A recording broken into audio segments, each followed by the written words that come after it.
Government of India act 1935। तो government of India act 1935 के बारे में आपको क्या पता है? कुछ बातें, पुरानी बातें, कुछ नहीं पता है। चलो जी तो सर। देखिए बैकग्राउंड इस पर देखते हैं। अभी आप लोग एक्ट से पढ़े। बना था ये एक्ट। ठीक। और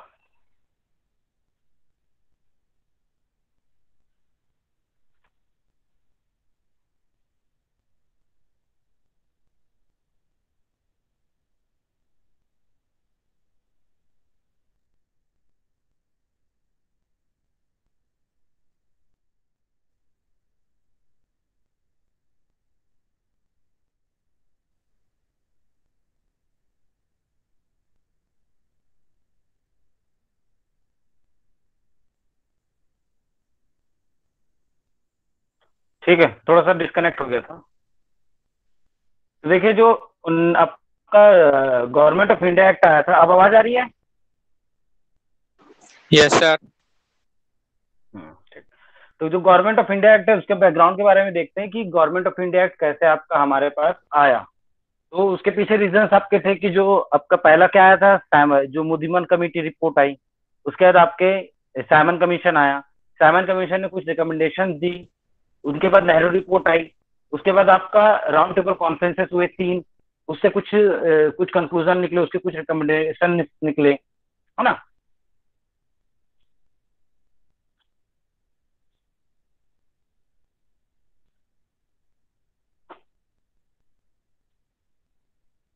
ठीक है, तो ये सारे रिकमेंडेशन निकले आपके। तब हमारे पास एक एक्ट के तौर पे आया गवर्नमेंट ऑफ इंडिया। इसके बैकग्राउंड पे आप साइमन कमीशन के बारे में सारी चीजें पढ़ चुके हो आपको। फिर अब राउंड टेबल कॉन्फ्रेंसेस हुए थे 3, एक 1930 में, फिर दूसरा 1931 में और तीसरा 1932 में। उसके बीच में आपका एक हुआ था Lord Irwin proclamation, sorry Lord Irwin Gandhi and Irwin pact. और उसके बाद एक हुआ था आपका कम्युनल अवार्ड या पूना पैक्ट। ठीक है, तो ये सारी चीजें जितनी भी हुई, इनके इनके इनके कुछ कंक्लूजन निकले, इनके कुछ रिकमेंडेशन आए, जिसकी वजह से हमारा गवर्नमेंट ऑफ इंडिया एक्ट बन के तैयार हुआ। और जब आपका तीनों राउंड टेबल कॉन्फ्रेंसेस कंप्लीट हुए तो उसके जो कंक्लूजन के तौर पे या उस जो कॉन्फ्रेंस के डिस्कशन पे जो चीजें थी, ठीक है, उस आधार पे एक आपका व्हाइट पेपर रिपोर्ट तैयार की गई। किसके द्वारा? लॉर्ड लिनलिथगो के द्वारा। ठीक है, और उन्होंने एक रिपोर्ट तैयार की और उन्होंने कुछ रिकमेंडेशन बताए जिसको व्हाइट पेपर रिपोर्ट कहा जाता है। और उस व्हाइट पेपर रिपोर्ट के पब्लिश होने के बाद या प्रेजेंट होने के बाद उस चीजों के आधार पे एक नया एक्ट बनाया गया। ठीक है, जिसका नाम दिया गया गवर्नमेंट ऑफ इंडिया एक्ट 1935। ठीक है, यहां तक आप लोग को पता होगा। किसी को यहां तक कोई दिक्कत है तो पूछ सकता है। No sir. अब हम लोग देखते हैं कि गवर्नमेंट ऑफ इंडिया एक्ट किस चीजों के देखते हैं। ठीक है, तो गवर्नमेंट ऑफ इंडिया आपका जब पास हुआ उसका डेट था 2 अगस्त 1935। ठीक है, 2 अगस्त 1935। और जब ये एक्ट बना तो ये पूरे जो ब्रिटिश तक, जो ब्रिटिश टाइम पीरियड है आपका जब से, ठीक है, 1600 से लेके अब तक का, तो ये सबसे बड़ा एक्ट था अब तक का। उस मतलब जो इंग्लैंड गवर्नमेंट ने, जो ब्रिटिश गवर्नमेंट ने जो पेश किया था एक्ट, इससे बड़ा एक्ट अभी तक पास नहीं हुआ था। तो इस एक्ट को क्यों बड़ा कहा जाता है इसको देखेंगे। तो इसमें 478 सेक्शंस थे प्लस 16 शेड्यूल्स थे, इसलिए इसको सबसे बड़ा एक्ट कहा जाता है। ठीक, उसके बाद जब ये बहुत बड़ा एक्ट था तो इसको ध्यान में देते हुए कि इस एक्ट के तहत और भी कुछ पीछे रीजन थे कि बर्मा जो था, आज का जो म्यांमार है, ठीक है, उसको भारत से अलग करने की मांग उठी थी। इस वजह से क्या हुआ कि इसी एक्ट को तोड़ के 2 भागों में डिवाइड कर दिया गया। यह काम हुआ था आपका।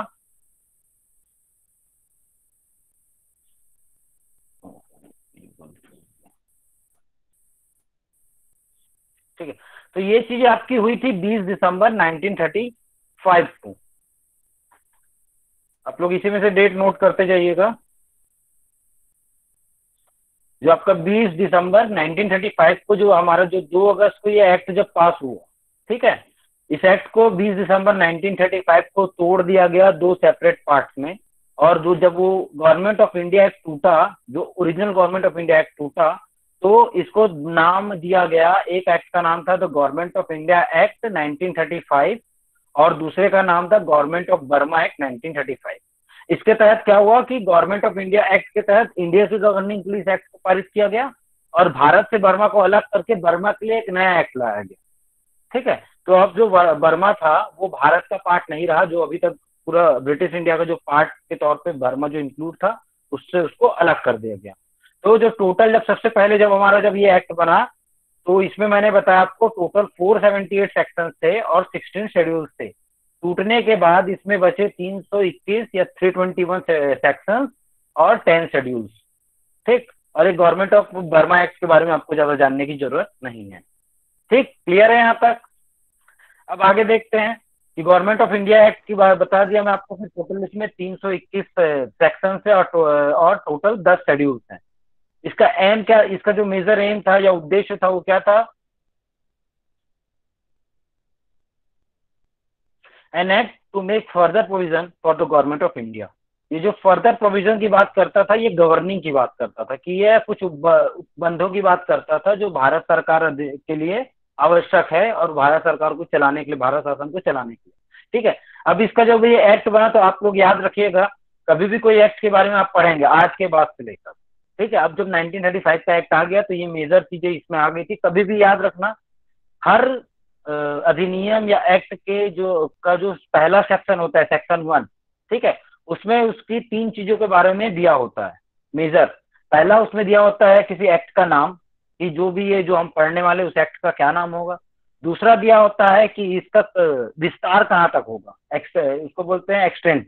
ठीक है, इसका विस्तार कहाँ तक होगा, ये किस एरिया के लिए लागू होगा या किस राज्य में लागू होगा या किस देश में लागू होगा। ठीक है, और उसके बाद होता है उसका इन्फोर्स डेट, लागू होने की प्रारंभ तिथि, जिस दिन से वो लागू हो जाएगा। तो ये सारी चीजें होती है हर अधिनियमों में। ठीक है, तो आप गवर्नमेंट ऑफ इंडिया एक्ट के बारे में देखते हैं कि इसका नाम क्या था, गवर्नमेंट ऑफ इंडिया एक्ट 1935। ठीक है, और उसके बाद आपका इसका टेरिटोरियल एक्सटेंस देखते हैं तो ये territories under direct British control, जो भी अंग्रेजों के अधीन जो भारत था, ठीक है, जो भी ब्रिटिश कंट्रोल के तहत था, जो भी राज्य क्षेत्र, ठीक है, उस पर ये लागू होने की बात कहता था, जिसमें पूरा संपूर्ण भारत आता था। ठीक है, उसके बाद इसका इनेक्टमेंट कब वो किसने किया, ये तो अब भाई ये एक्ट जब ब्रिटिश पोजीशन में है तो इसको सारी चीजों को कौन गवर्न करता था, आपका पार्लियामेंट ऑफ यूनाइटेड किंगडम। ठीक है, जो आपका यूनाइटेड किंगडम था वो इन सारी चीजों को गवर्न करता था।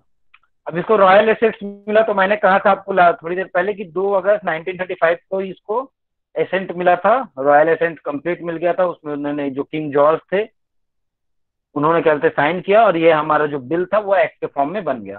ठीक है, अब इसमें एक चीज याद रखना कि इसकी लागू होने की तिथि कौन सी थी आपकी, 1 अप्रैल 1937।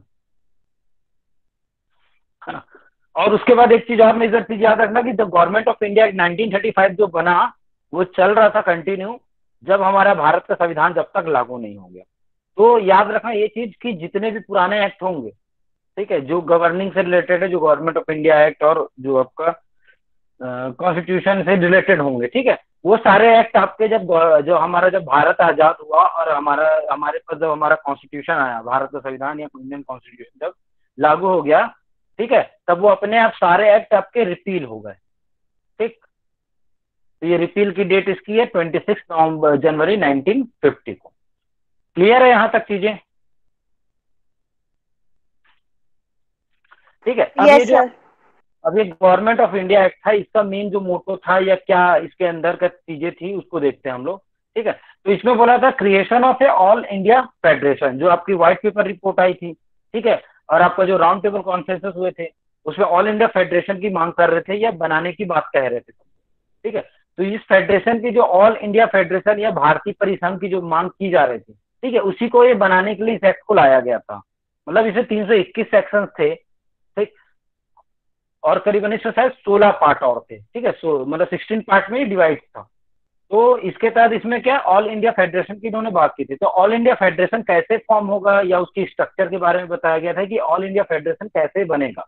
तो इन्होंने कहा कि this federation was to consist of British India and 50% of princely state. देखो भारत का जितना भी क्षेत्र है, कि जो संपूर्ण भारत जो भी ब्रिटिश इंडिया है ठीक है, वो प्लस जो यहाँ के देसी राजा थे, जो प्रिंसली स्टेट्स थे यहाँ के, जो ठीक है, जो भी यहाँ के जो राजा महाराजा थे, उन सबको मिला के, तो उसमें ये बोला गया कि अगर 50% राजा तैयार हो जाएंगे जब इसको ऑल इंडिया फेडरेशन का मान्यता दे दी जाएगी भारत, और ये Akhil Bharatiya all India federation कहलाएगा। ठीक है, तो इसमें क्या हुआ कि इसको फेडरेशन के लिए जो बनाने की बात की गई थी, तो इसमें जो 50% वाली चीजें हैं इसको याद रखना। ये जो आपका 50% था ना, 50% प्रिंसली स्टेट की जो बात करता है, तो आगे क्या कहता है कि provinces in British India would have to join the federation but this was not compulsory for the princely state. ठीक है, तो ब्रिटिश इंडिया की जितने भी प्रोविंसेस थे उनको तो ये ऑल इंडिया फेडरेशन में ज्वाइन करना कंपलसरी था। ठीक है, वो तो इसमें जो जितने भी प्रोविंसेस थे उनको यहाँ पे ज्वाइन करना बहुत जरूरी था, लेकिन जो भी ये प्रिंसली स्टेट्स थे आपके, ठीक है, ये जो प्रिंसली स्टेट्स थे इनके लिए ये मैंडेटरी नहीं थी, ये इनके लिए वॉलेंट्री थी या इनकी इच्छा अनुसार था। क्योंकि एक बार अगर आप ऑल इंडिया फेडरेशन में शामिल हो जाएंगे, कोई भी अगर प्रिंसली स्टेट था, ठीक है, अगर वो शामिल हो जाता तो फिर वो वापस नहीं आ सकता था ऑल इंडिया फेडरेशन से। ठीक, क्योंकि इसके ऐसे क्लॉज और इससे इनके रूल रेगुलेशन थे। इस वजह से क्या हुआ कि ऑल इंडिया फेडरेशन की जो चीजें थी, the federation is never materialised because the lack of support from the required number of princely state. इन्होंने जो 50% की बात कही थी, ठीक है, वो कभी पूरी ही नहीं हो पाई, जिस वजह से भारत तो क्या हुआ कि ऑल इंडिया फेडरेशन इसका बना ही नहीं। इतना चीजों को समझो। अब मैं बताता हूँ फेडरेशन क्या होता है। कि देखो, फेडरल गवर्नमेंट की बात समझ लो पहले, इस चीज को समझ लेना कि क्या ऑल इंडिया फेडरेशन की मांग की जा रही थी, उसमें कितने लोगों की ज्वाइनिंग की मांग थी, 50% और प्रिंसली स्टेट की मांग की गई थी। अगर 50% लोग उसको में एग्री करते हैं तब ये ऑल इंडिया फेडरेशन तैयार हो जाएगा। और अगर उसमें उसमें प्रोविंसेस का ज्वाइनिंग कंपलसरी था, और आपका जो ये थे प्रिंसली स्टेट, इनकी वॉलेंट्री थी, इनकी स्वेच्छा से था कि अगर इनकी इच्छा है तभी ये ज्वाइन करेंगे।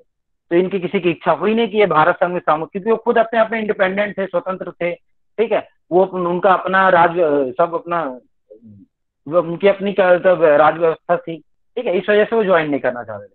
तो आप समझिए, देखिए ये बहुत इंपॉर्टेंट टर्म है फेडरल गवर्नमेंट। कि फेडरल गवर्नमेंट या संघात्मक सरकार से आप क्या समझते हो? ठीक है, संघीय सरकार बोलते हैं हिंदी में। या federal government is a system और dividing up power between central national government and local state government that are connected to one another by the national government. Some area of public life are under the control of the national government and some area are under control of local government. तो क्या समझते हैं इससे कि federal government क्या बोलता है? Federal government is system और dividing of the power.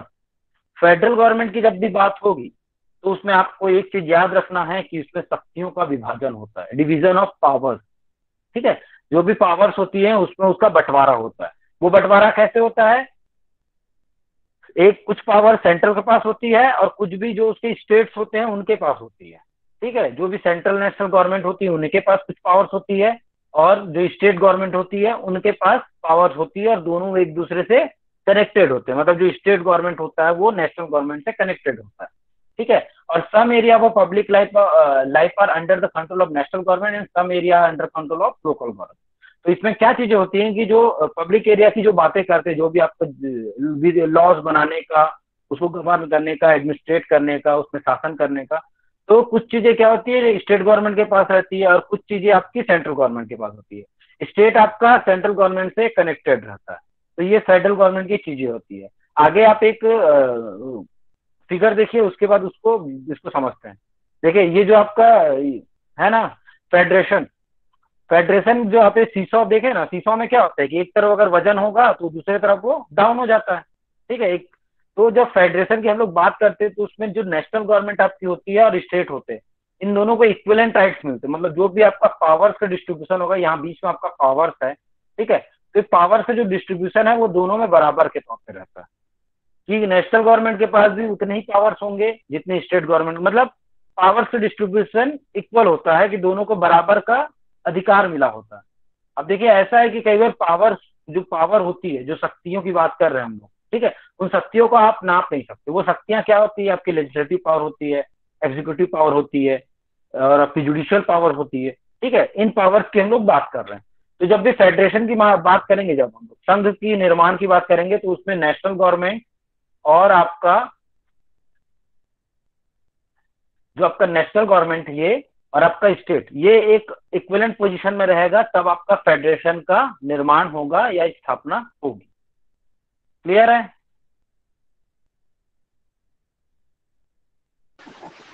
Sir Akhil Bharatiya परिसंघ की स्थापना हुई थी कि नहीं हुई थी? नहीं हुई थी। तो सर फिर इसमें ये फेडरल गवर्नमेंट का कैसे सिस्टम हो गया? मतलब ये तो स्थापित नहीं हुई थी ना, तो ये कैसे हो गया फिर शक्तियों का विभाजन? देखो, ऑल इंडिया फेडरेशन की मांग उन्होंने की थी, ठीक है, creation of all India federation, लेकिन उसका जो रूल था या जो कंडीशंस थी कि उसमें 50% प्रिंसली स्टेट के जब शामिल होंगे तभी वो ऑल इंडिया फेडरेशन बनेगा। ठीक है, तो ये ऑल इंडिया फेडरेशन नहीं बन पाया। ठीक है, ये जी सर। फेडरेशन ही बना फिर। मतलब देखो, उस समय का जो भारत 1935 का जो गवर्निंग जो एक्ट आया आपका, ये संपूर्ण भारत के लिए बनाया गया था, और इसमें बोला था कि अखिल भारतीय संघ की स्थापना की जाएगी। अखिल भारतीय संघ मतलब पूरा भारत एक जैसा। ठीक है, तो उसमें बोला गया कि प्रिंसली स्टेट को शामिल होना है, लेकिन प्रिंसली स्टेट शामिल नहीं हो तो ये अखिल भारतीय संघ बन ही नहीं पाया, ये केवल भारत संघ रहा। समझ गए? तो सर ये जो संघात्मक सरकार बना, इसका मतलब वो कंट्रोल नहीं था देशी राजाओं पे?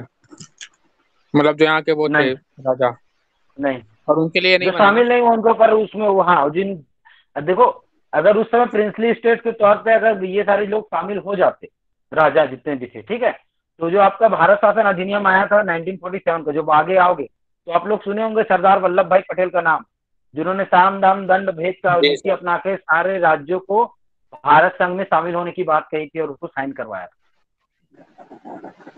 ठीक है, हाँ सर। तब हमारा तब हमारा संपूर्ण भारत बना। नहीं तो क्या होता था कि जैसे राजस्थान का कोई राजघराना है, वो भारत का अंग रहना ही नहीं चाहता। जैसे बात जब कॉन्स्टिट्यूशन हमारा रिलीज हुआ, ठीक है, जब मतलब जब लागू हुआ, तो जम्मू एंड कश्मीर जो आज, जैसे अब तो जम्मू कश्मीर भारत का अंग है, ठीक है, लेकिन तब भी जो आप जब आगे पढ़ोगे तो आप लोग कई सारी जगह देखोगे कि यह अधिनियम जम्मू और कश्मीर पे लागू नहीं होगा। इसलिए लागू नहीं होता था, या मैं आपको पहले भी बताया था कि जो आईपीसी है वो भारत के जम्मू कश्मीर में लागू नहीं होती, वहां रणवीर संहिता चलती है। ठीक है, तो इसीलिए क्योंकि जम्मू कश्मीर ने जो अपने साइन किया था क्लॉज, जो क्लॉज में साइन किया था, उसने कहा था कि मैं भारत के संविधान के तहत गवर्न नहीं हूँ।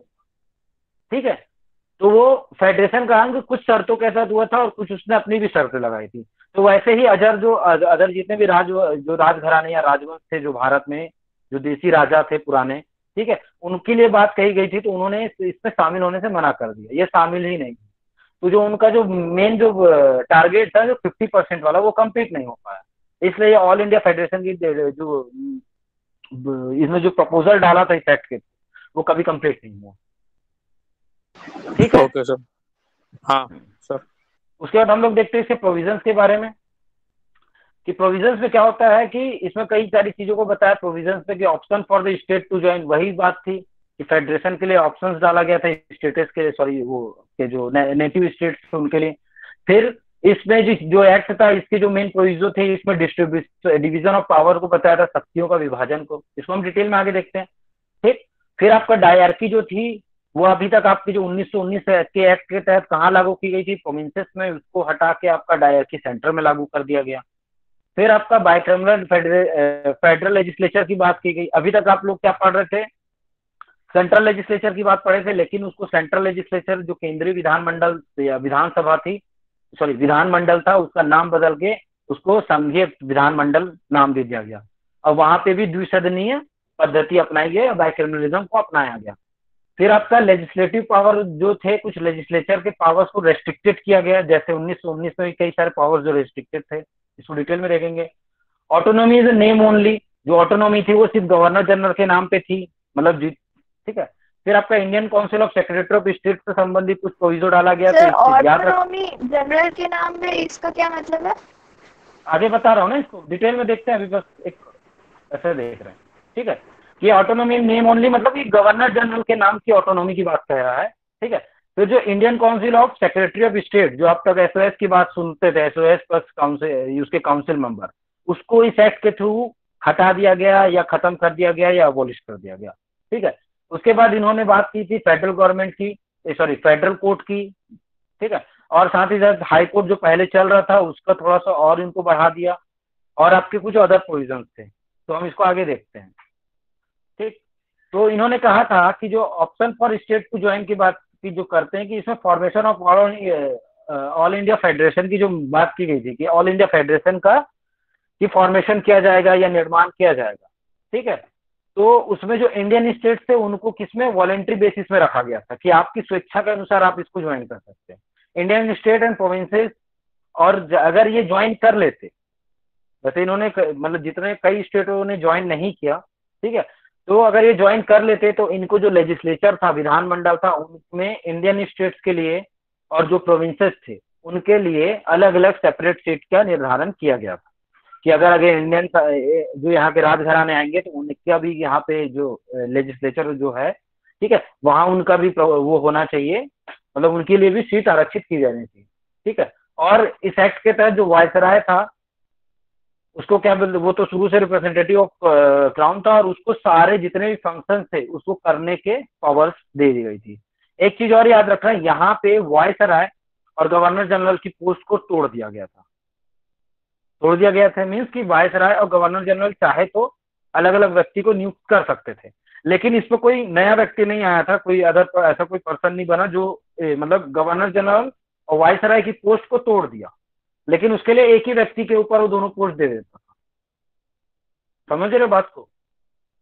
Yes sir. ठीक है, Yes, तो sir. मतलब वो मतलब ऐसा पोजीशन रखा गया था, लेकिन वो हुआ नहीं। सर हुआ नहीं in the मतलब sense कि सर मतलब इसका ऐसा मतलब कि कि हाँ एक इंसान जो वाइसरॉय होगा वो अगला इंसान जो है वो गवर्नर जनरल भी हो सकता था, लेकिन हो मतलब अलग सकता अलग था। पोस्ट हो गई थी अब।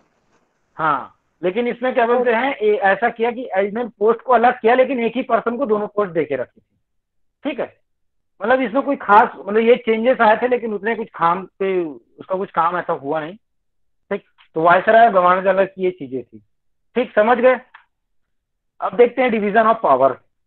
अब जो इन्होंने जो देखो, अब फेडरल गवर्नमेंट की मैंने बात की कि फेडरल गवर्नमेंट का एक सबसे इम्पोर्टेंट फीचर होता है या विशेषता होती है, वो होता है उसमें शक्तियों का विभाजन होता है। कभी भी जब हम संघ की या फेडरेशन की बात करेंगे तो उसमें जो आपका फेडरेशन है और जो भी उसके यूनिट्स हैं, यूनिट इन द सेंस जो भी स्टेट्स उसमें शामिल हैं, ठीक है, तो दोनों में शक्तियों का विभाजन होता है कि दोनों को प्रॉपर तौर पे, मतलब एक ऐसा नहीं कि बराबर के तौर पे, मतलब एक एरिया के हिसाब से कि इनको इतने पावर्स मिलेगी, इनको इतनी पावर्स मिलेगी, मतलब पावर्स का डिस्ट्रीब्यूशन होता है कि इनको भी उतने ही राइट्स मिलेंगे और इनको भी उतने ही राइट्स मिलेंगे। ठीक, लेकिन हमेशा ये होता है कि संघीय में कि थोड़े से पावर्स, जो पावर्स में कि थोड़ी ज्यादा पावर्स होती है, सुप्रीम पावर के तौर पे, सुपीरियर पोजीशन के तौर पे देखा जाता है, तो वो फेडरल को होता है। जो फेडरल होता है वो हमेशा थोड़ा सुपीरियर पोजीशन होता है। ठीक, तो इसमें डिवीजन ऑफ पावर को लाया गया, तो इसमें जो सेंटर्स थे और उसके यूनिट्स थे, जो केंद्र था और उसके जो भी अन्य इकाइयां थी, मतलब प्रोविंसेस थे, ठीक है, उसको 3 लिस्ट में डिवाइड किया गया। इसको नोट डाउन कर लेना। एक आपका था फेडरल लिस्ट, दूसरा आपका था प्रोविंशियल लिस्ट, तीसरा था आपका कॉन्करेंट लिस्ट। फेडरल में संघीय सूची, प्रांतीय सूची और आपका संवर्ती सूची। ठीक है, ये आपका आज के टाइम में एक अलग से इसको नोट करके रखना, मैं पहले भी बता चुका हूं कि आपका जो इंडियन कॉन्स्टिट्यूशन है उसका शेड्यूल 7 में या अनुसूची 7 में इन लिस्ट को बताया गया है, 3 लिस्टों के बारे में। ठीक है, ये 3 लिस्ट आपके शेड्यूल 7 में भी दिया है, 7वीं अनुसूची में दिया गया है। तो उसमें तो इन्होंने क्या किया कि इन्होंने 3 लिस्ट का निर्माण किया। तो ये चीजें जो इन्होंने जो डिवीजन ऑफ पावर का ये जो लिस्ट मेकिंग किया था, यही चीजें एज इट इज कॉपी होकर हमारे इंडियन कॉन्स्टिट्यूशन में आज के टाइम में चालू है। ठीक, तो ये फेडरल लिस्ट थी। फेडरल लिस्ट में हमेशा से याद रखना कि फेडरल की बात करेंगे, फेडरल लिस्ट है तो फेडरल जो लेजिस्लेचर है वही उस पर लॉज बना सकता है। ठीक है, जो संघ की विधानसभा विधानमंडल होगा वही उस पर लॉज बना सकता है। उसमें टोटल आपके जो सब्जेक्ट थे वो थे 59, है ना। उसके बाद फिर प्रोविंशियल लिस्ट बनाई गई, तो प्रोविंशियल लिस्ट में हमेशा लॉज बना सकते हैं प्रोविंशियल लेजिस्लेचर। तो यहाँ पे आप याद रखना कि जो फेडरल और प्रोविंशियल में डिवाइड कर दिया है पावर्स का, कि इनके पास 54 सब्जेक्ट है, इनके पास 59 सब्जेक्ट है, दोनों इंडिपेंडेंट है उन सब्जेक्ट्स में अपने अपने लॉज बनाने के लिए। ठीक है, ये इंडिपेंडेंसी पहले नहीं थी, ये इंडिपेंडेंसी अब आई डिवीजन ऑफ पावर के तहत कि दोनों अपने आप में सेपरेट तौर पे लॉज बना सकते थे। ठीक है, और एक का आपका जो थर्ड लिस्ट था जिसको बोला जाता है कॉन्करेंट लिस्ट या समवर्ती सूची, जिसमें वो कॉमन टॉपिक्स होते हैं या वो कॉमन सब्जेक्ट्स होते हैं जिसमें दोनों जो लेजिस्लेचर है आपका फेडरल और प्रोविंसेस दोनों मिलकर लॉस बना सकते हैं। ठीक है, तो जो आपका कॉन्करेंट लिस्ट था उसमें टोटल नंबर थे 36। क्लियर है ये? Yes sir. हाँ, अब एक चीज नोट कर लेना, जो शेड्यूल 7 है उसमें आपका 3 लिस्ट बताया गया है। तो ये जो आपका फेडरल लिस्ट है उसका नाम बदल के हो गया यूनियन लिस्ट। ठीक है, ये यूनियन लिस्ट हो गया। जो आपका प्रोविंशियल लिस्ट था इसका नाम बदल के आपका हो गया ये स्टेट लिस्ट। और आपका जो कॉन्करेंट लिस्ट है ये as it is a concurrent list. ठीक है, समवर्ती सूची को आज भी समवर्ती सूची बोला जाता है। फिर बात करते हैं कि इसमें और क्या चेंजेस आए। तो जो आपके नंबर ऑफ सब्जेक्ट थे, ठीक है, तो यूनियन के पास हो गए आप टोटल 97 सब्जेक्ट हैं आज के समय में, है ना। और आपके जो स्टेट के पास है 66, और आपका कॉन्करेंट के पास है 47 नहीं बन रहा है यार। ठीक है, तो हमारा जो आज का जो शेड्यूल कॉन्स्टिट्यूशन का शेड्यूल 7 है उसमें जो आपका पावर डिवीजन ऑफ पावर को डिस्ट्रीब्यूट जो किया गया वो इस तरह से किया गया कि यूनियन में 97 सब्जेक्ट्स हैं, स्टेट में 66 है और कॉन्करेंट में 47 सब्जेक्ट्स हैं। इस आधार पे सारी चीज गवर्न होती है। तो ये चीजें आपकी आई थी। क्या चीज है? देखो ये सब्जेक्ट्स क्या होते हैं कि इन सब्जेक्ट्स में सारे लिस्ट होते हैं, मतलब इन सब्जेक्ट्सों में आपका revenue, finance, agriculture, transportation, railway, electricity, power, और जो भी आप सब्जेक्ट समझ सकते हैं, जितने भी लॉज बनते हैं, रूल रेगुलेशन बनते हैं, वो सारे इसमें दिए होते हैं। वाटर, ठीक है, मिनरल्स, ये सारे सब्जेक्ट्स इसमें दिए होते हैं इनके तहत। तो इन सब्जेक्ट्सों में मतलब जो टॉपिक होते हैं उनके तहत वो लॉज बना सकते हैं। जैसे आपका एग्रीकल्चर जैसा टॉपिक है ना, तो एग्रीकल्चर जो टॉपिक है वो सब दोनों लिस्ट के पास है, फेडरल में भी है, प्रोविंस के पास भी है। लेकिन जब आप डिफेंस की बात करोगे तो डिफेंस की पावर सिर्फ और सिर्फ आज के समय हमारे पास सेंट्रल में है। ठीक है, वहीं आप जैसे और कोई कॉमन टॉपिक जैसे पावर की बात करोगे, ठीक है, तो पावर के डिस्ट्रीब्यूशन से रिलेटेड चीजें क्यों देखोगे तो दोनों के पास पावर्स है कि तो मतलब शक्तियों जो आपका ये नहीं होता इलेक्ट्रिसिटी, ऊर्जा से संबंधित, एनर्जी से संबंधित चीजों के लिए। फिर एनवायरमेंटल के लिए कोई लॉज बनाना है तो दोनों के पास पावर होती है। ठीक है, लेकिन वहीं कई कई चीजों में डिफरेंस होता है कि जो पावर इसके पास है वो पावर इसके पास नहीं होती है। ठीक है, जैसे टैक्स की बात, जैसे आज के टाइम हम देखते हैं इंडियन रेलवे आज भी किसका सब्जेक्ट है, यूनियन का सब्जेक्ट है। ठीक है, तो वैसे इसको डिस्ट्रीब्यूट किया गया था इसमें, समझ गए।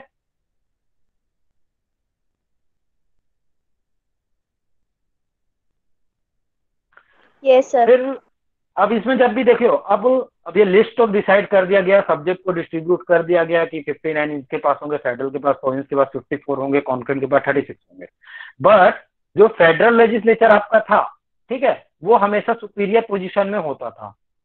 आज भी है कि जो जब भी हम अगर इसकी बात करेंगे यूनियन की या केंद्र की बात करेंगे करंट सिचुएशन में, तो हमारे यूनियन के पास ज्यादा पावर्स होती है किसी भी चीज के लिए। अब वो पावर्स क्या हो सकती है इनको देखते हैं। ठीक है, कि आपका पहला तो है कि आपको कि जब भी अगर कोई मान लो कोई प्रोविंस कोई ऐसे लॉज बनाता है, चाहे उसके सब्जेक्ट एरिया में ही वो हो, जो सेंटर जो जब कोई यूनियन के किसी रूल रेगुलेशन के ऑपोजिट हो, के विपरीत हो जाए। जैसे मान लो छत्तीसगढ़ गवर्नमेंट में महानदी बहती है, ठीक है, और वो महानदी जाती है कहाँ, जो क्रॉस करती है आपका उड़ीसा को, और हीराकुंड डैम बना है। अगर छत्तीसगढ़ गवर्नमेंट एक कोई एक्ट बनाए या फिर कुछ अपने रूल रेगुलेशन बना के पूरा महानदी का पानी को यहीं ही रोक दे पूरा छत्तीसगढ़ में, तो क्या होगा कि जो उड़ीसा है उसको पानी पूरी तरह से नहीं मिल पाएगा। इस सिचुएशन में उड़ीसा क्या करेगा कि ये जो भी लॉज यहाँ बनाए गए उसको देखा जाएगा कि अरे भाई कि इसका जो वाटर का डिस्ट्रीब्यूशन वो इक्विवेलेंट होना चाहिए, कि आपको जितना मिल रहा है उतना हमको ही मिलना चाहिए।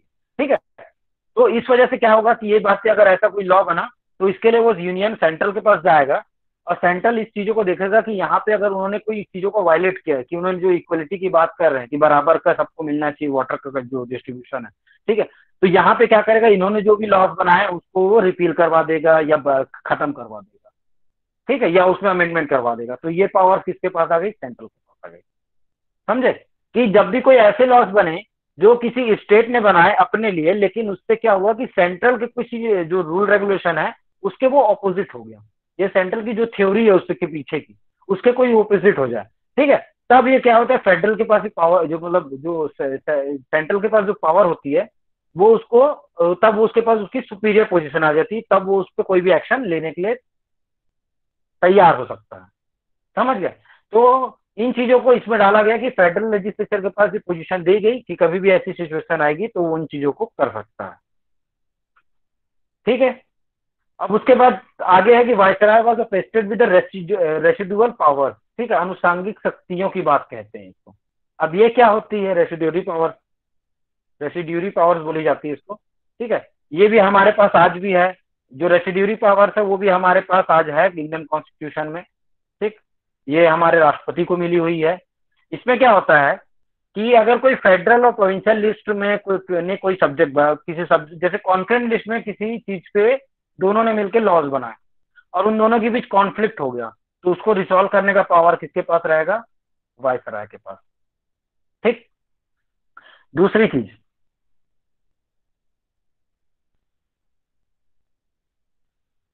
कि अगर फेडरल लेजिस्लेचर में, ठीक है, फेडरल लेजिस्लेचर का मैंने आपको बताया कि इसमें आपका दो वो रहते हैं हाउसेस ना, जैसे आज के टाइम हमारा लोकसभा राज्यसभा है, तो इसमें उस समय आपका फेडरल असेंबली और आपका स्टेट काउंसिल। ठीक है, मतलब ऐसा समझ लो कि फेडरल जो लेजिस्लेचर है उसके दो, उसमें भी बाइकैमरलिज्म था, द्विसदनीय व्यवस्था थी, इस वजह से वहां एक अपर हाउस था, एक लोअर हाउस था। अगर कभी ऐसा हो, कोई लॉ की बात है, मैंने आपको लास्ट पहले बताया था कि कभी भी कोई लॉ की जब बिल होता है, बिल को दोनों हाउसेस से पास होने के बाद उसको जो भी अथॉरिटी होते हैं, जैसे आज के टाइम में प्रेसिडेंट है और इस टाइम में 1935 के टाइम में वायसराय थे, तो उनके एसेंट की जरूरत होती है। अगर वह किसी एक हाउस से पास ना होता है, ठीक है, तो क्या होता है, वो लैप्स हो जाता है। तो यहाँ पे ये था कि अगर ये, तो यहाँ पे वायसराय को ये पावर मिली हुई थी, अगर किसी एक हाउस ने उसको पास कर दिया और दूसरा हाउस उसको पास नहीं कर रहा है, तो वह उस हाउस से, उसमें कुछ मतलब वो जिस हाउस से पास हुआ है, अपर हाउस से पास हुआ है, लोअर हाउस से पास नहीं हो पाया है, तो अपर हाउस को रिक्वेस्ट करके उसमें कुछ अमेंडमेंट करवा देगा, जिससे वो जो दूसरा हाउस है उससे भी वो पास हो जाए। समझ गए? कि मतलब कि एक हाउस से पास हो गया, दूसरे हाउस से पास नहीं हो रहा है, तो उनको जिन चीजों में दिक्कत होगी उस चीजों को चेंज करवा के या उसमें अमेंड करवा के, संशोधन करके उसको फिर से उससे पास करवाने के लिए, तो ये पावर रहती थी वायसराय के पास। और थर्ड चीज क्या थी?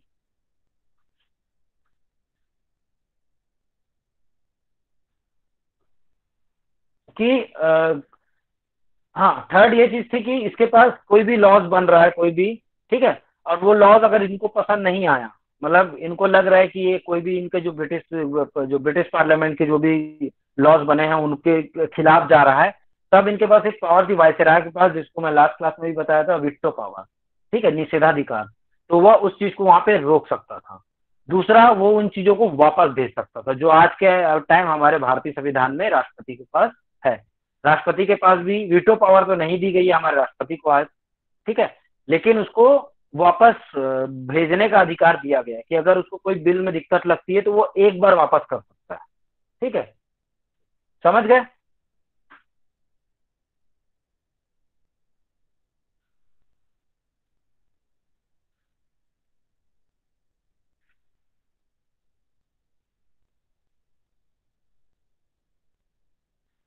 बोलो कोई। Yes sir. Yes sir. ठीक है, अब मैं लास्ट क्लास में बताया था आपको 1990 के एक्ट में कि प्रोविंसेस में क्या हुआ था, डायरकी इंट्रोड्यूस की गई थी। डायरकी के तहत क्या था कि जो सब्जेक्ट थे उसको दो भाग में डिवाइड कर दिया गया था। एक को बोला जाता था रिजर्व लिस्ट और दूसरे को बोला जाता था ट्रांसफर लिस्ट।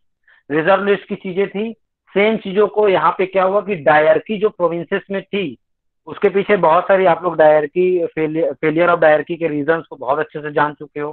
ठीक है, तो उस वजह से डायरकी को इस एक्ट के थ्रू अबॉलिश कर दिया गया प्रोविंसेस में। ठीक है, जो प्रोविंसेस में जो डायरकी सिस्टम लागू किया गया था या जो चालू था उसको वहां से हटा दिया गया, लेकिन उसको लाया गया कहाँ पे? आपका सेंटर में। तो सेंटर में वही चीजें थी दोबारा फिर से कि वहां पे फिर डायरकी लागू किया गया, तो उसमें रिजर्व और ट्रांसफर लिस्ट, दो लिस्ट बनाई गई। तो रिजर्व के तहत क्या था कि governor general with the help of 3 councillor, इसको नोट डाउन कर लेना कि रिजर्व जो भी लिस्ट थी उसमें गवर्नर जनरल के पास पावर थी लॉ बनाने की with help of his 3 council members. ठीक है। उसको तीन अपने इसी रिजर्व लिस्ट की चीजों को गवर्न करने के लिए तीन उसको काउंसिल मेंबर अपॉइंट करने का पावर दिया गया था, जिसकी हेल्प एंड एडवाइस से वो इन चीजों को गवर्न करता था। तो उसमें सब्जेक्ट क्या क्या थे? डिफेंस, ठीक है, ये आपका चर्च से रिलेटेड चीजें थी, अफेयर, ठीक है। फिर external affair, press, police, taxation, justice, न्याय व्यवस्था मीन पावर रिसोर्सेज, ठीक है। उसके बाद आपका ट्रिबल अफेयर। तो इन सारी चीजों और भी जो अदर चीजें हैं उनको उनमें गवर्नर जनरल और उसके काउंसिल मेंबर मिलकर रिजर्व लिस्ट में लॉज बनाते थे। फिर जो आपकी ट्रांसफर लिस्ट थी वो governor general with aid and advice by council of ministers.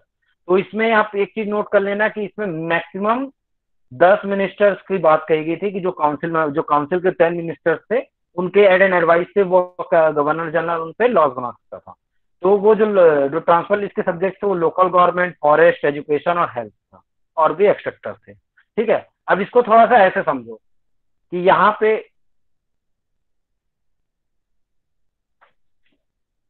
जो आपका ये डायरकी जो लागू की गई, तो ये फेडरल लेजिस्लेचर में इसको लागू किया गया था, जो फेडरल लिस्ट थी उसको। तो ये जो 59 सब्जेक्ट थे इसको आप डिवाइड करोगे यहाँ से दो लिस्टों में।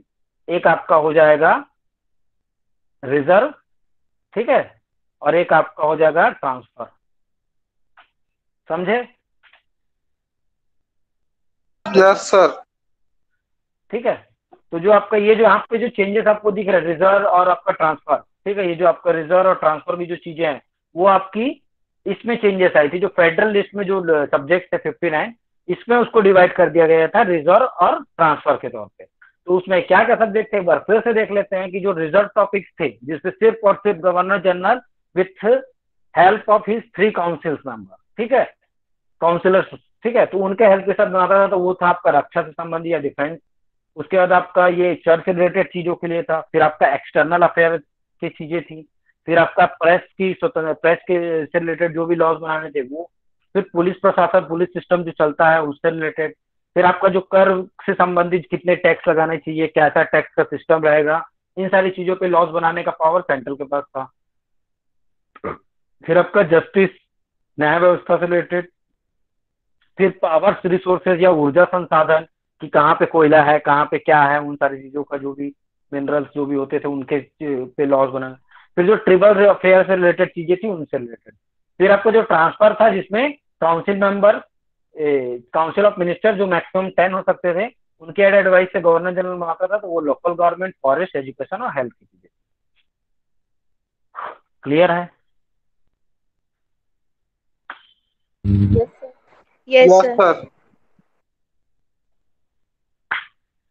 ठीक है। तो यहाँ पे ये मत कंफ्यूज होना कि फेडरल लेजिस्लेचर को भी दो भागों में वहां तोड़ दिया सब्जेक्ट के तौर पे। फिर यहाँ पे मैंने बोल दिया कि फेडरल लेजिस्लेचर बाइकलमिज्म भी था यहाँ। ठीक, इस चीज पे कंफ्यूज मत होना भाई, वो आपका अलग चीज है, ये कैसे था आपका सर? क्या। सर मतलब पहले फेडरल लेजिस्लेचर, फेडरल लिस्ट में 2 सब्जेक्ट्स थे और फेडरल लेजिस्लेचर में 2 चीजें थी, अलग अलग था ना ये? देखो, फेडरल लेजिस्लेचर मतलब क्या हो गया आपका संघ की विधानसभा। तो जो संघ की विधानमंडल, सॉरी विधानमंडल, ठीक है, तो जो विधानमंडल था उसके 2 सदन थे। ठीक, उन 2 सदनों, वो दो जो सदन थे, एक का नाम था आपका अपर हाउस या काउंसिल ऑफ स्टेट, दूसरे का नाम था आपका लोअर हाउस या फिर फेडरल असेंबली। ठीक, अब इन सब को मिलाकर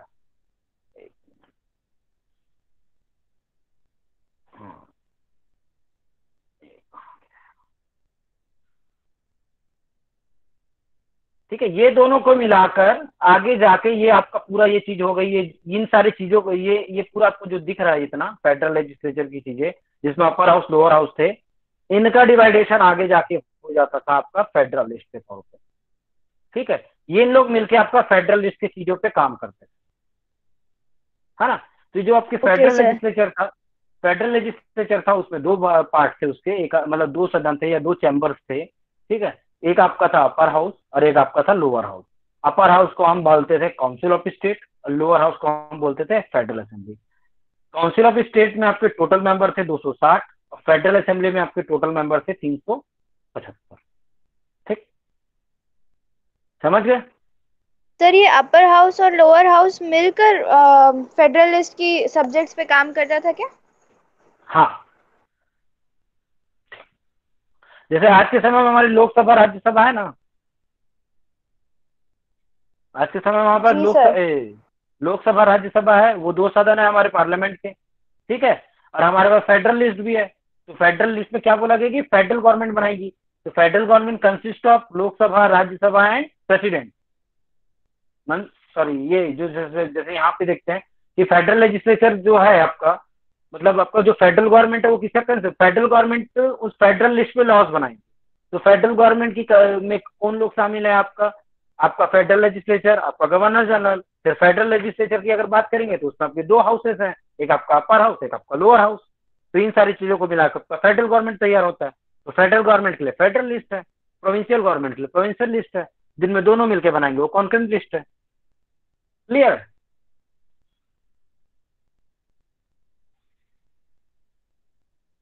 यस सर। ठीक। अब ये जो बाइक्लमिज्म की चीजों को समझ गए ना कि अपर हाउस और लोअर हाउस जैसी दो चीजें को लागू किया गया था सदन व्यवस्था, ठीक है। वही सदन व्यवस्था कुछ प्रोविंसेस में भी लागू किया गया था, जो आपके उस समय के 1935 के तहत आपके हमारे पास 11 प्रोविंसेस थे, जिसमें से 6 प्रोविंसेस में ये बाइक्लमिज्म को लागू किया गया था। बस इतना आपको याद रखना है, उस पर नाम नोट कर लेना, बंगाल, बॉम्बे, मद्रास, बिहार, असम और यूनाइटेड प्रोविंसेस। ठीक, बंगाल, बॉम्बे, मद्रास, बिहार, असम और यूनाइटेड प्रोविंसेस। ठीक, तो यहाँ पे सर आपका यहाँ पे बाइक्लमिज्म, बाइकैमरलिज्म हाँ लागू हुआ था। हाँ, यहाँ भी बाइकैमरलिज्म लागू हुआ था। ठीक है, मतलब वहां देखो, ये तो हम लोग जो बात कर रहे हैं ना फेडरल लेजिस्लेचर में बाइकैमरलिज्म की या द्विसदन की, तो ये आपका जो फेडरल में था, जैसे यूनियन में जब लोकसभा राज्यसभा है आज के टाइम में, ठीक है। तो वैसे ही चीजें, सेम चीजों को प्रोविंसेस में भी लागू किया गया कि वहां पे दो सदन की व्यवस्था की गई, एक अपर हाउस एक लोअर हाउस। तो वो व्यवस्था सिर्फ और सिर्फ जो 11 प्रोविंसेस थे उसमें से 6 में लागू की गई थी। तो उसके नाम थे आपके बंगाल, बॉम्बे, मद्रास, बिहार, असम और यूनाइटेड प्रोविंस। ठीक है। Yes sir. ठीक है, थोड़ा सा और इसको देख लेते हैं कि बाइकैमरलिज्म फेडरेशन लेजिस्लेचर वुड, अब इस एक्ट के थ्रू ये बात किया गया था कि जो बाइकैमरल फेडरल लेजिस्लेचर के की स्थापना की जाएगी। ठीक है, उसमें आपका कंसिस्ट में बता दिया, दो हाउसेस होंगे, आपका फेडरल असेंबली और दूसरा काउंसिल ऑफ स्टेट। ठीक, अब इसमें इसका टर्म्स देख लेते हैं कि इनका कार्य जो आपका ये टर्म कितने समय का होगा। तो आपका जो ये दो हाउसेस थे उसमें फेडरल असेंबली का टाइम था आपका 5 ईयर। ठीक, और आपका जो काउंसिल ऑफ स्टेट थे इसका टाइम फिक्स नहीं किया गया था। ठीक है, कि ये इसको देखो, जो फेडरल असेंबली के लिए 5 साल का टाइम पीरियड फिक्स था, लेकिन जो काउंसिल ऑफ स्टेट था वो परमानेंट बॉडी थी आपकी। परमानेंट की स्पेलिंग यहाँ मिस्टेक हो गई है। ठीक है, परमानेंट बॉडी थी, जिसमें से 1/3 मेंबर हर तीसरे साल में रिटायर हो जाते थे। मतलब उस जो आपकी ये जो जैसे जो आज के टाइम में हमारा जो लोकसभा राज्यसभा है, वो भी लोकसभा जो होती है वो 5 साल के लिए होती है, इसलिए हर 5 साल में चुनाव होते हैं आपके। ठीक है, लेकिन जो राज्यसभा होती है वो स्थायी होती है, परमानेंट होती है। उसमें हर आज के टाइम में शायद हर 2 साल में होते हैं, हाँ हर 2 साल में उसके 2/3 क्या बोलते जो मेंबर्स होते हैं वो रिटायर हो जाते हैं। ठीक है, और फिर नए मेंबर आते हैं। तो वैसे ही चीजों ये थी यहाँ पे कि काउंसिल ऑफ स्टेट में 1/3 मेंबर हर तीसरे साल में रिटायर हो जाते थे। ठीक है, तो ये भी हमारे कॉन्स्टिट्यूशन में आज के टाइम में ये भी आप डेवलपमेंट में लिख सकते हो। ये जो फेडरल असेंबली, लोअर हाउस और अपर हाउस वाला कॉन्सेप्ट है, ये भी हमारे कॉन्स्टिट्यूशन में है एज अ लोकसभा और राज्यसभा। ठीक,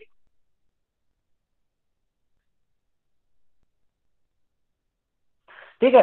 और जब हम लोग फेडरेशन की बात कर रहे थे तो उसमें जितने भी प्रिंसली स्टेट शामिल होने वाले थे, ठीक है, तो the representative of the princely state were to be nominated by the ruler and not elected. ठीक है, तो जो भी अगर प्रिंसली स्टेट की बात करेंगे तो वहां से नॉमिनेशन जो भी होगा, जो वहां के जो राजघराने से जो भी व्यक्ति जाएगा, मेंबर जाएगा, वो आपका गवर्नर जनरल से नॉमिनेटेड होगा, वो इलेक्टेड नहीं होगा। ठीक है, सॉरी, वो गवर्नर जनरल नहीं, जो भी वहां का रूलर होगा प्रिंसली स्टेट का, ठीक है, उसके थ्रू वो नॉमिनेटेड होगा, वहां पे इलेक्शन नहीं होगा। ठीक है, और जो भी ब्रिटिश इंडिया की चीजें वहां पे इलेक्शन होगा। लेकिन और कुछ ही कुछ कुछ जगह कुछ प्लेसेस छोड़ी गई थी जिसमें के लिए नॉमिनेशन बाय गवर्नमेंट जर्नल की बात करता था। ठीक है, और उसके साथ फिर जो आप लोग कम्युनल अवार्ड पढ़े थे तो उसके तहत आपको क्या दिया गया था यहाँ पे, separate electrode for minority communities, women and depress class.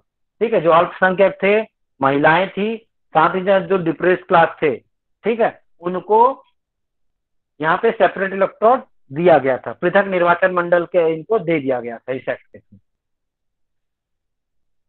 ठीक, फिर मैं आपको फिर ये चीज बताई दिया था कि बाइकैमरलिज्म जो आपके 6 प्रोविंसेस में लागू किए थे, बंगाल, मद्रास, बॉम्बे, बिहार, असम और यूनाइटेड प्रोविंस। क्लियर है? Yes sir. ठीक है, फिर लेजिस्लेचर पावर रेस्ट्रिक्टेड, मीन्स की जो लेजिस्लेचर की पावर्स थी उसको कुछ जगहों पे रेस्ट्रिक्टेड किया गया था।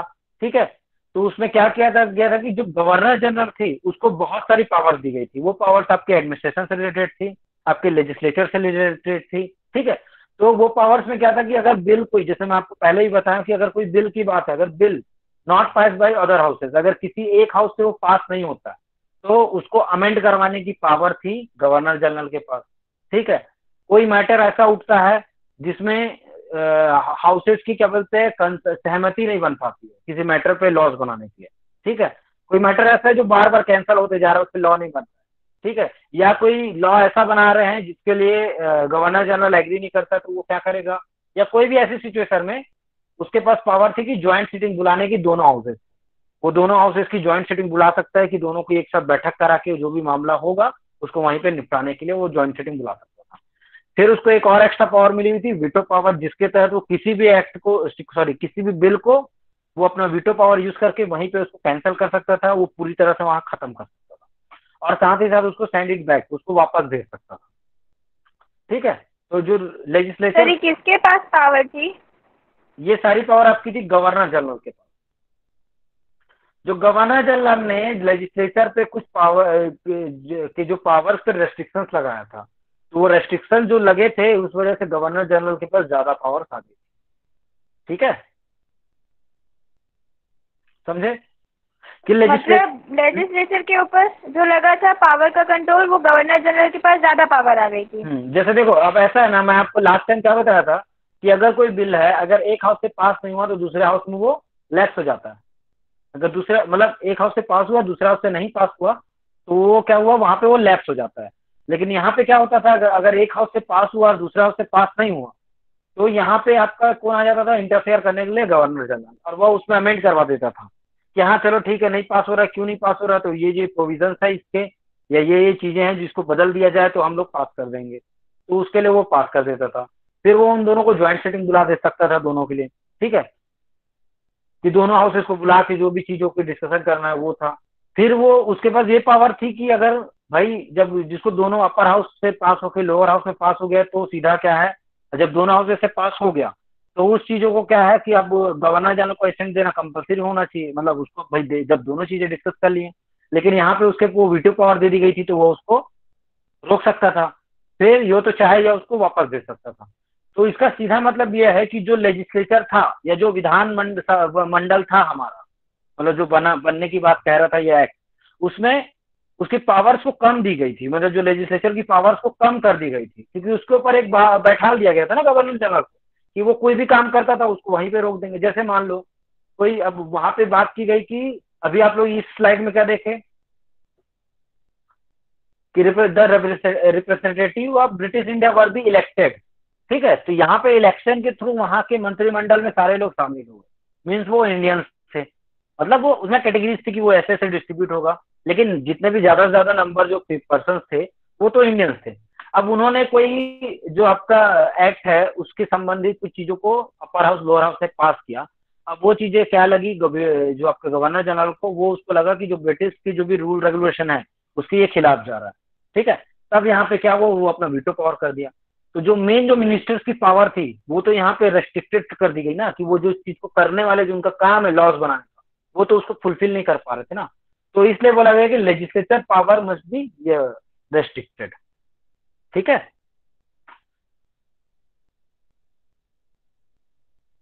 Okay sir.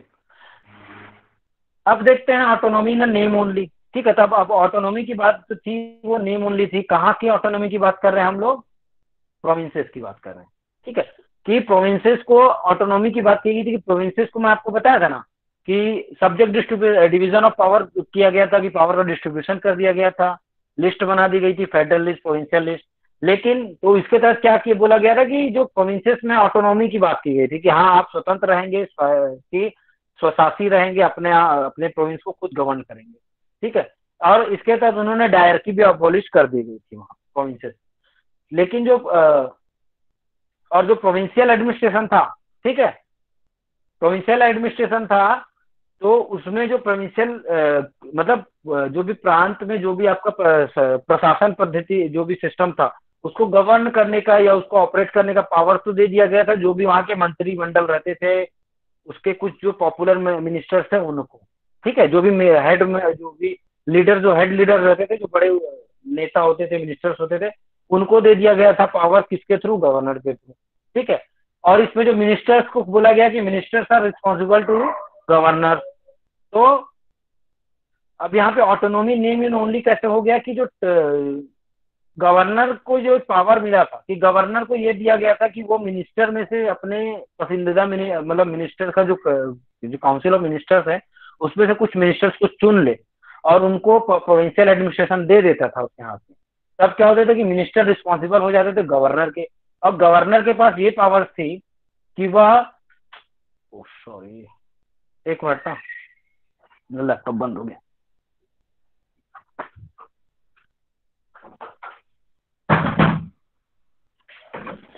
ठीक, तो मैं क्या बोल रहा था कि जो गवर्नर को पावर दी गई थी कि अब वो रिस्पॉन्सिबल जो मिनिस्टर्स थे वो तो गवर्नर के थ्रू कनेक्टेड थे। इससे गवर्नर क्या करता था कि अगर कोई बिल या कुछ ऐसी चीजें बनती थी, ठीक है, उससे वो क्या करता था, उसको वापस कर देता था। जैसे यहाँ पे गवर्नर जनरल काम करता था, ठीक है, कि वो कोई बिल या एक्ट, बिल जो आता था उसको पास करने से वीटो यूज कर ले या उसको वापस भेज दे, तो वही चीजें यहाँ पे गवर्नर कर देता था, ये चीज सारी चीजों को लेकर। तो इससे क्या हुआ कि पावर्स तो उनको भरपूर दी गई थी कि आपको सब्जेक्ट के तहत सारी चीजें, लेकिन जो फाइनल थिंग होता था कि हाँ यहाँ पे ये चीज फुलफिल हो जाएगा, तो वहीं पे क्या होता था कि रोक लग जाती थी उस पर। आवाज आ रही है? Yes sir. Yes sir.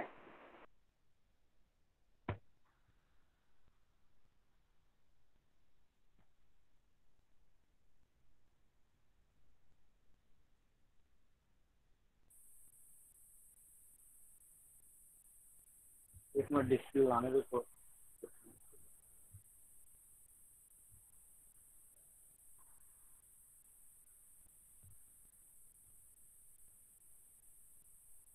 ठीक है, तो यहाँ की तक की चीजें आपको समझ आई क्या? Yes sir. तो मेरे हिसाब से आज के इतना ठीक है, बाकी जो है वो कल हम लोग पढ़ लेंगे। ठीक है, अब आप लोग मेरे से जो पूछना है इसके बारे में पूछ